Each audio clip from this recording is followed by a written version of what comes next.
구약성경 사사기 20장은 이스라엘 자손이 베냐민 자손과 싸워야 할 때에 하나님께서 그들에게 용기를 주셔서 그들이 스스로 용기를 내어 전열을 갖추고 다시 싸움터에 나가 승리한 사실을 기록하고 있습니다.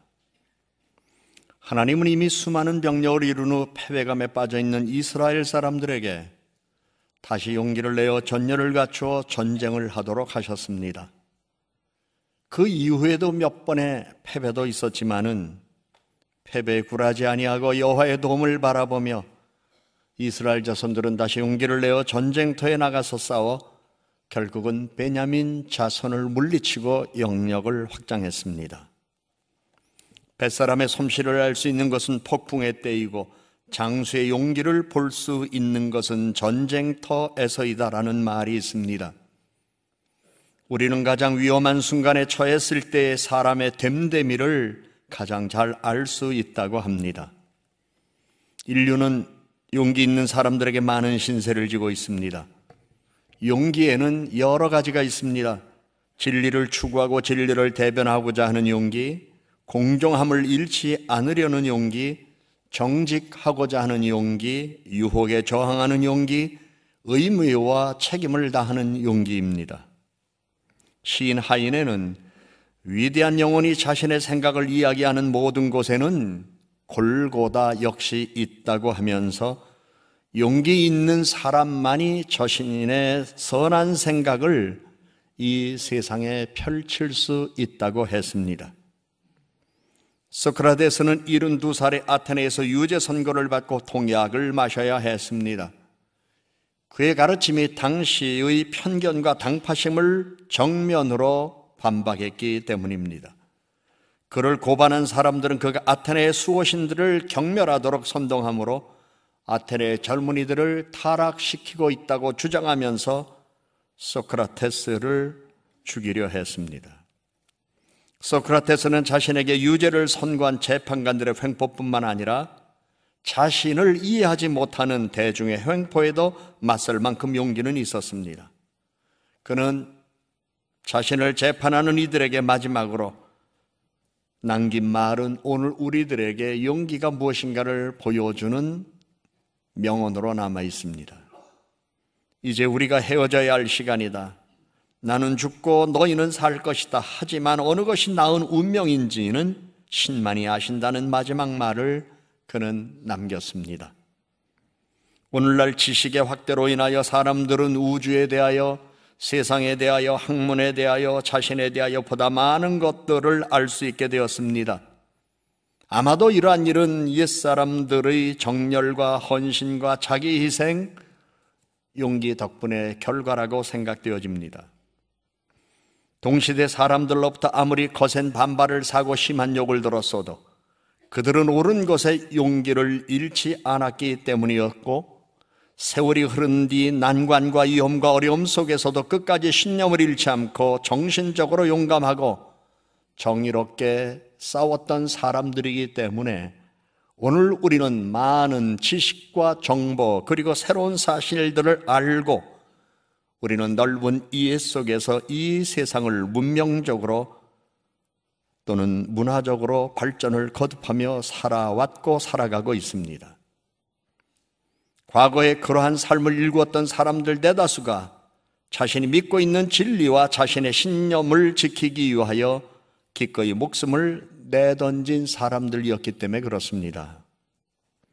오늘 우리는 유토피아라는 말을 들으면서도 우리는 그 말에 대한 무게를 깊이 알지 못하고 있습니다.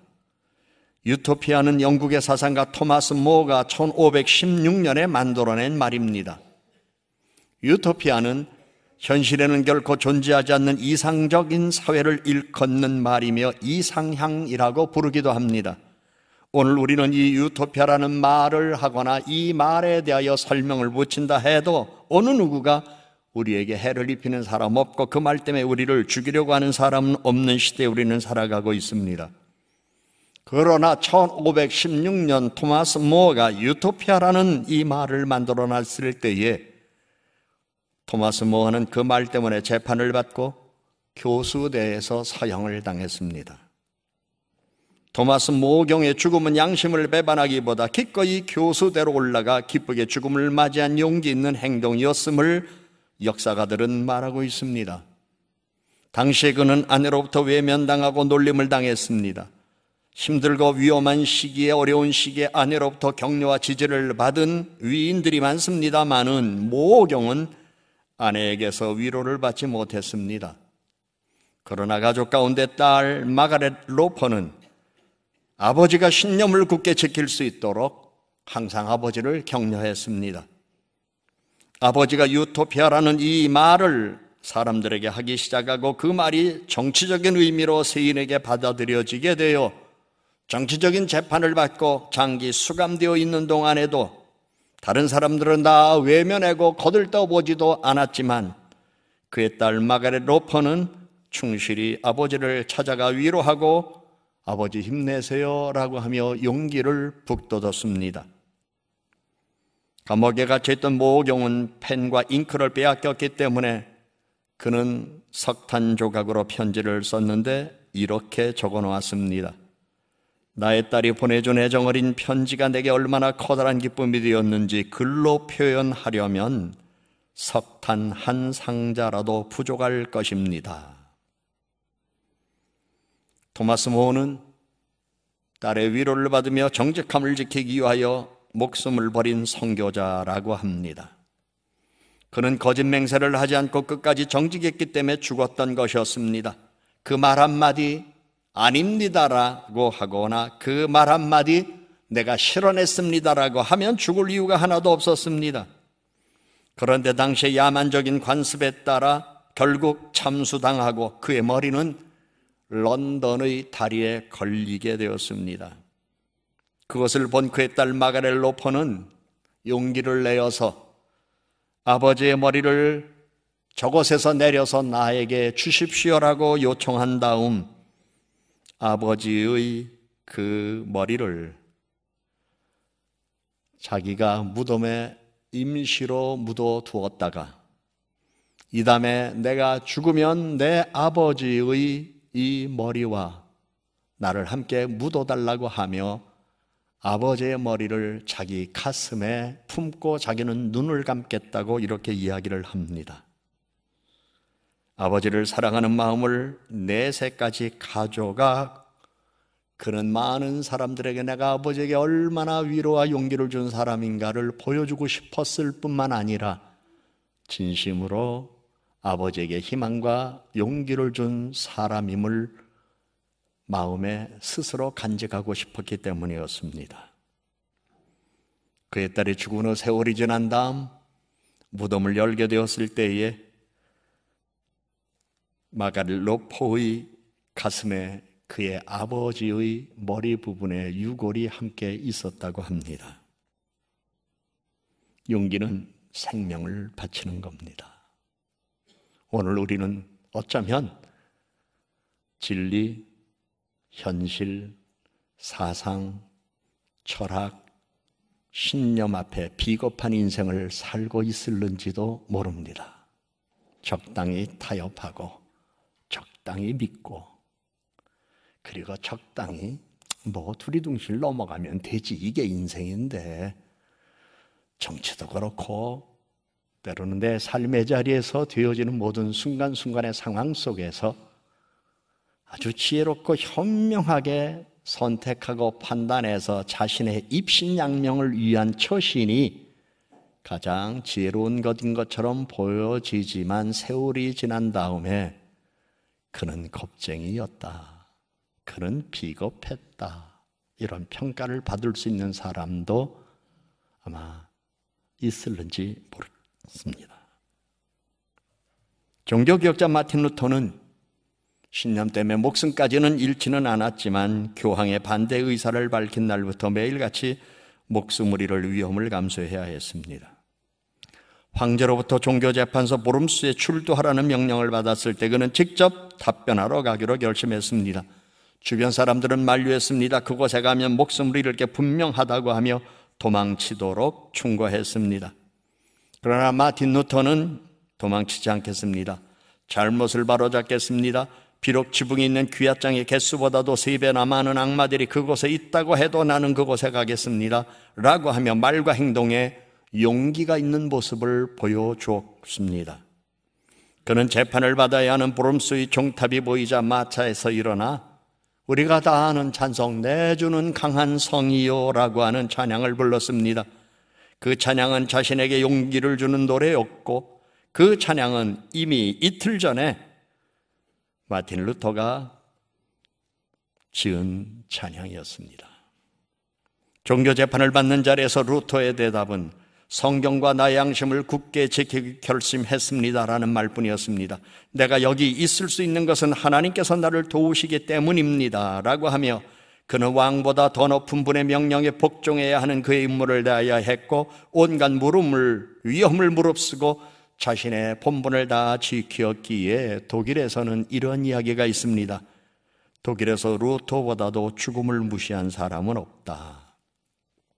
지금 우리가 진리 안에서 자유를 누리고 있다고 하면서 우리는 진리 안에서 자유가 아니라 오히려 진리 때문에 자기가 피해와 손실을 입을까 봐 적당하게 처신하는 일들이 만연해 있습니다. 조그만 불이익이 오고 자기의 지위를 잃고 재정상의 압박과 손실을 받고 명예가 훼손될 것 같으면 슬슬 꼬리를 빼며 겁을 먹고 살아가는 일들이 세상에 너무나 많습니다. 지금 우리가 사상의 자유를 누리고 인권의 중요성을 깊이 이해하게 된 것은 어쩌면 다른 이들보다도 루터의 정신적 용기의 덕이라고 할 수 있고 루터에게 정신적인 용기의 덕을 주신 분이 하나님의 아들 예수 그리스도 그분이기 때문입니다. 항상 지는 싸움을 하는 애국자, 적들이 승리의 환호성을 지르는 가운데 죽으러 가는 순교자, 몇 년 동안 방랑의 고통을 겪어도 굴하지 않았던 콜럼버스 같은 탐험가는 가시적으로 완벽한 성공을 거둔 사람보다 사람들의 마음에 더 깊이 감동을 주는 용기 있는 자의 표상입니다. 하지만 이 세상에 필요로 하는 용기는 영웅적인 것만은 아닙니다. 역사적 무대에서뿐만 아니라 일상생활에서도 용기를 보일 수 있습니다. 예를 들면 솔직할 용기, 유혹에 저항할 용기, 사실을 말할 용기, 가식 없이 있는 그대로를 보여줄 용기, 다른 사람의 부에 부도덕하게 의존하지 아니하고 자신이 갖고 있는 부의 범위 내에서 정직하게 살아갈 용기 등을 꼽을 수도 있습니다. 이 세상은 많은 불행과 부도덕이 나약함과 우유부단함한 탓입니다. 우유부단한 사람에게는 미래를 맡길 수가 없습니다. 나약한 사람에게는 미래를 책임지울 수가 없습니다. 겁먹은 사람들이 세상의 변화와 발전을 일으킨 예는 없습니다. 그래서 우리는 인생을 살아가는 동안 항상 하나님 앞에 주여 나를 강하게 하소서, 마음의 평안함과 온유함을 지닌 강함, 그러므로 나의 선택과 판단이 그르치지 않도록 하나님 나를 인도해 주시고 지혜와 계시의 정신을 주셔서 현명하게 옳은 것이라고 믿어지면 생명 바쳐 살아갈 수 있는 진리의 힘을 나에게 달라고 하는 간구가 그 어느 때보다도 오늘 우리 시대에 필요하다는 것을 우리는 성경을 통해서 조명을 받습니다. 사람들은 자신이 해야 할 의무를 알면서도 그것을 수행할 결심을 하지 못하는 경우가 많고 필요에 따라서 눈치껏 하며 살아가는 사람들도 많습니다. 상황이 위급하면 애정도 버리고, 상황이 위급하면 신앙도 버리고, 상황이 위급하면 교회도 버리고 친구도 버리고, 어려움 속에서 모든 것을 헌신짝처럼 던져버리는 사람들이 많은 세상에 우정과 의리는 어디가 있는 것이며 진실한 신앙은 어디서 볼 수 있겠습니까? 우리 믿음의 사람들은 하나님을 의지하는 믿음과 함께 용기 있는 습관을 길러야 할 것입니다. 성경에서 소개되는 믿음의 사람들과 지도자들은 위급한 때에 하나님께 기도하고 생각하고 판단하고 결정하는 용기를 보였습니다. 믿을 수 있는 훌륭한 사람들은 비록 인기를 얻지 못한다 해도 진실을 말할 용기를 갖고 있었습니다. 영국의 어느 정치인 아내가 남편이 세상을 떠난 이후에 그를 아는 사람들이 묻습니다. 당신의 남편은 어떠한 분이셨습니까? 예, 제 남편은 칭찬받는 것보다 임무를 훌륭히 수행하는 것을 더 기쁘게 생각했습니다. 사람들에게 칭찬받기 위하여 아첨한 적도 없고 사람들에게 칭찬받기 위해서 자신의 양심이나 이성에 반하는 행동을 할 만큼 세속적인 칭찬을 내 남편은 중요하게 생각하지 않았습니다. 그는 옳다고 생각하는 일을 서심없이 실행했습니다. 세상 사람 모두가 싫어해도 그는 옳다고 생각하면 그 일을 했습니다. 제 남편은 세속적이고 통속적인 평가를 원하지 않았습니다.